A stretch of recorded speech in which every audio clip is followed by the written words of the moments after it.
credit in this case acts as that relative that you always run to whenever you need money for your boiler that's broken down, or you've got a flat tire. Like, you get the point. Hey guys, becoming debt-free can be absolutely tough. And a lot of the times when people try to become debt-free, it's very easy to focus on the wrong things rather than focus on the root cause for why one is in debt in the first place. Today we want to just take this subject of becoming debt-free from a slightly different perspective. We want to look at it from a mindset perspective. We're going to share with you today 5 things you must get rid of in order to become debt-free. To help us with this video today, we've gone and spoken to a number of people who are currently trying to become debt-free at the moment. In particular, one individual who has persistently been in debt, and we want to just understand what it's really like trying to get out of debt. We've been able to gather some information, some insights that we hope you find really interesting, in addition to what we know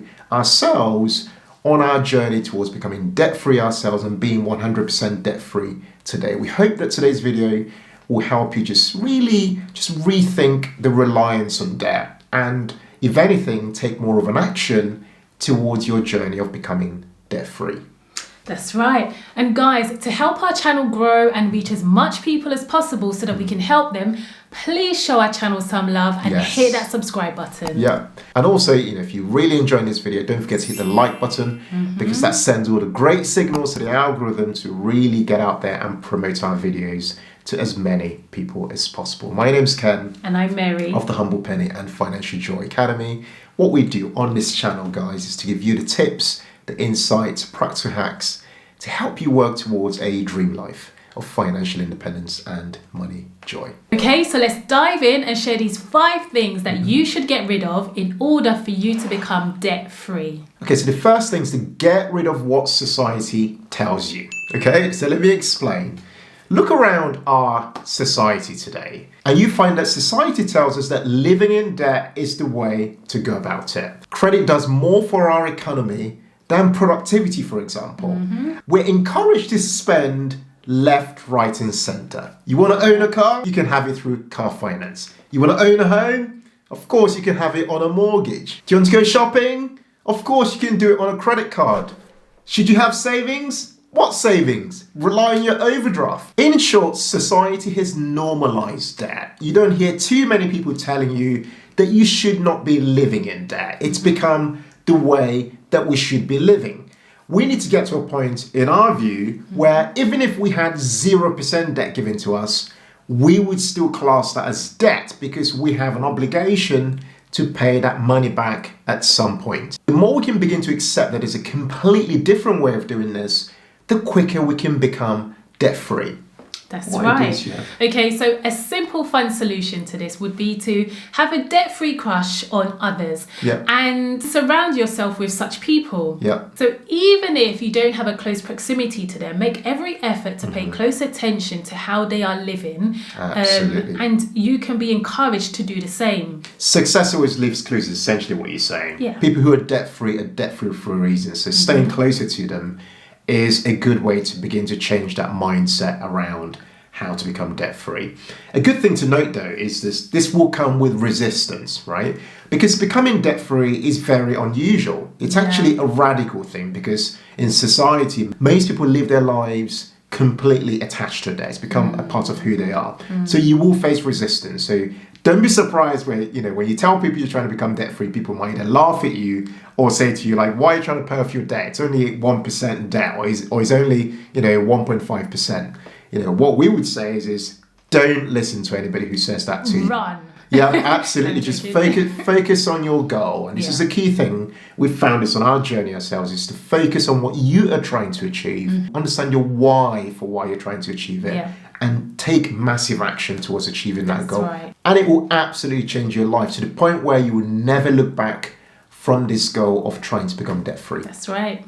So the second thing is to get rid of using credit as an emergency fund. Oh yeah. So many people, they have the mindset of why save when there's credit. That's just an absolute no. Credit in this case acts as that relative that you always run to whenever you need money for your boiler that's broken down, or you've got a flat tire. Like, you get the point, right? But we have actually made a video where we tell you how you can save for an emergency fund yourself and save for it fast. 10 different ways. Yes, so 10 different ways, and we'll put a link below and above to that video. So do go and check it out to give you some tips on how to build for an emergency fund. And once you have made the decision to embark on that journey of building up an emergency fund, we would highly recommend that you contact your bank to stop the overdraft facility. Okay, so the third thing to get rid of is to get rid of fuzzy numbers. Okay, so let me explain what we mean here. A lot of people who find themselves in persistent debt usually have no clarity on what their numbers are. Their numbers are essentially fuzzy. And that's usually because they might either be running away from their numbers, from the reality of their debt situations, because things are really bad. But the thing about running away from your reality, from your numbers, is that it causes more confusion and it causes more fear. Okay? So you want to be asking yourself some key questions. You know, by getting some answers to these key questions, you find that you will start to build have a bit more clarity and a bit more confidence, you know, in facing up to the reality of your debt. Questions such as, and I've written a few of them here just to guide you, things such as, how much do you owe? A good answer to that, just writing that down. You know, who do you owe, for example? You know, when are you meant to pay back? So what date in the month typically should you be paying back your debts? You know, how much did you spend last week, for example, and where did all that money go? You know, where exactly did that spending go? How much do you have in your bank account today? And how much of that money in your bank account today, if any, can you actually spend, given that you've got various commitments towards paying back some debts? So the road to debt freedom really begins by getting closer to these numbers and really getting a version of your own answers to those questions, because it's only by doing that that you gradually then start to build a bit of confidence in being able to work towards your debt freedom. That's right. And if you do need help with general money management, then we have created a free course for you with how to manage your money. So it's a practical money course. And in that course, we'll cover simple things such as saving, creating a budget, and managing debt. And so that will be sent to you via email over a period of 10 days, and it will cover all of that. Okay, so the fourth thing to get rid of is to get rid of self-pity. Okay, now I mentioned self-pity because it's very common for people who are in debt to feel, you know, this sense of self-pity and shame, because being in debt is really hard. You know, people could easily find themselves saying things such as, why does this happen to me? You know, why have I got all this debt? You know, am I ever going to be able to climb out of this situation and pay back this debt? And that's completely understandable. But what's really interesting is if you are able to somehow reframe that thinking around self-pity and thinking of your debt as not just debt, i.e., although the goal is to become debt-free, but if you think of the debt-free goal as beyond that, almost think of your debt as negative wealth in a way. What that does is that it makes you not just see the end result as, yes, I've arrived at debt freedom, but you are ultimately turning that negative wealth ultimately into positive wealth. Essentially, the journey is a lot more exciting, and what that does essentially is it then helps you and motivates you to think about more interesting ways of now solving a problem. You've now made debt a problem rather than just a predicament, as it were. Okay? That's right. So you're more likely to ask better questions, such as, you know, how could I make an extra £100 or £200 per month that I can therefore commit towards maybe paying off my debts a lot quicker? Or how could I make my food budget stretch for a bit longer?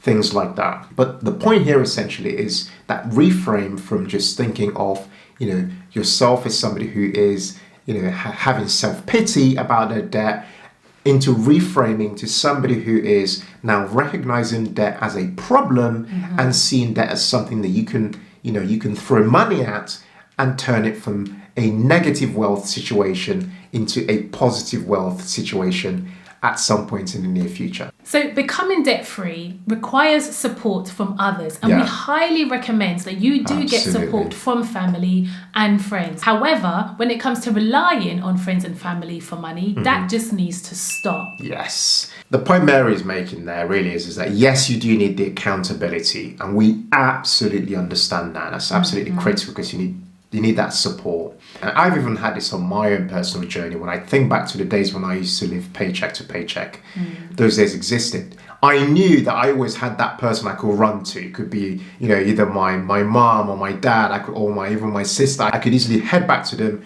and maybe ask for some money.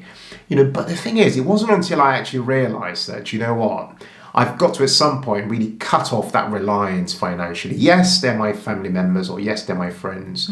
But seeing that as that's not my lifeline anymore really did something, really just made me say, do you know what? This is now your thing. You're an adult now. You need to now run with it and you need to now make it happen. And we call that a level of financial responsibility. Yeah. But a different perspective, and some of you guys who've seen the video where we shared about the 8 stages to financial abundance, which I'll put in a link below and above. If you've not seen that, check that video out.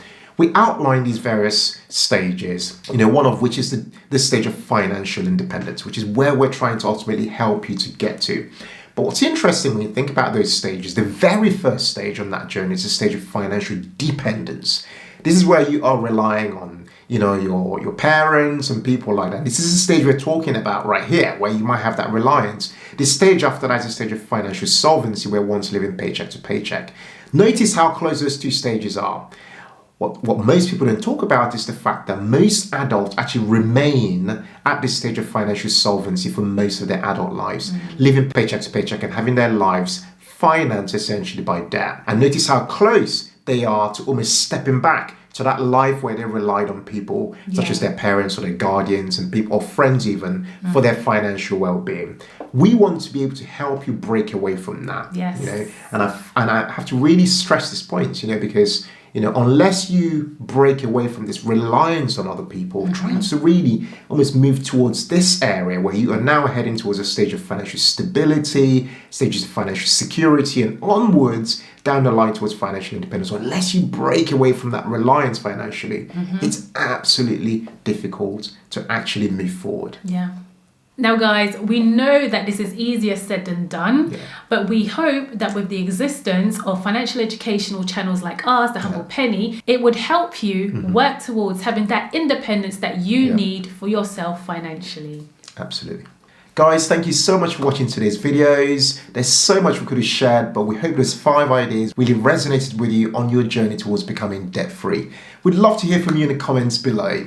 If you are currently debt-free, please let us know in the comments, what have you had to get rid of in your life in order to become debt-free so far? Yes, and we'd also like to know, if you are still heavily in debt, which of those 5 points that we made resonated with you the most? Please let us know in the comments below, and let's have an honest dialogue and conversation going. Absolutely. If you're new to our channel, don't forget to hit that subscribe button, because it really helps us to grow our channel and get us in front of so many more people that we can help. If you've been watching our channel for some time, come on, don't forget to hit that subscribe button. Support The Humble Penny as we grow here on YouTube. If you like this video, don't forget to hit that like button. Again, that really sends those positive signals out to the algorithm, which then helps to promote our videos here on YouTube. Thank you so much for watching today's video. Thank you, guys. And as ever, in all things, be thankful and seek joy. Take care. Bye for now.